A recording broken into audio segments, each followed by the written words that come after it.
سماحة الشيخ، اليوم شفنا اكو وقفة لعشائر الزبير الأصيلة وسماحتكم، احنا سمعنا البصمة اللي موجودة. ونشوف اليوم الحضور ما شاء الله. في شنو تعليقكم اليوم على استشهاد السيد رحمه الله؟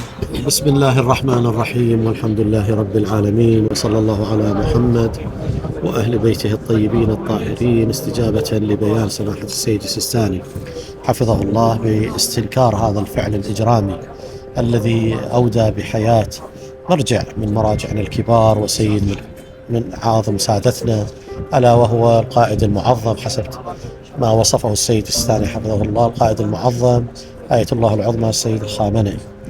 فبالتالي لا يستبعد ولا عجب بأن هذه الدنيا أن يموت فيها أهل الحق، وأن يزداد طغيانا أهل الباطل، لأنها دنيا وترجو الخير من دنيا أهانت حسين السبط واختارت يزيدا.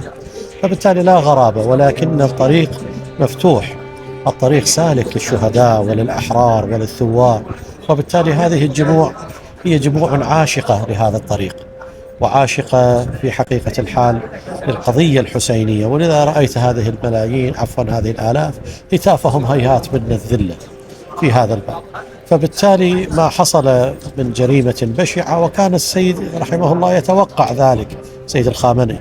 يعني اجوا حسب ما افتهمت من القادة الكبار، قالوا سيدنا تمضي إلى ملاجئ محصنة كذا. قال لا، أنا حالي حال الشعب، دبروا ملاجئ محصنة ل90 مليون من الشعب الإيراني. بل يعني كقضية عاش كجده أمير المؤمنين سلام الله عليه، أقنع نفسي على أني أمير المؤمنين ولا أشارك القوم في مكاره الدهر. هاي مكاره. وبالتالي بقى رادوا يشيلون العائلة. قال خذ العائلة ناخذها منه. قال لا، العائلة تواسي العوائل، هم عندنا عوائل هم في هذا الباب. وبالتالي أن هؤلاء القادة وهؤلاء السادة لهم الكرامة دنيا وآخرة، وإن شاء الله هذه الدماء تكون مقدمة للظهور الأعظم، لذلك الفرج الأعظم الذي تنتظره العقول قبل القلوب، إمام الحجة سلام الله عليه الذي انعقد غمامه وأقبلت أيامه. فلا بد أن نجمع مع حسن الأمل حسن العمل، من عز إلى عز، من كرامة إلى كرامة. وصلى الله على محمد وآله.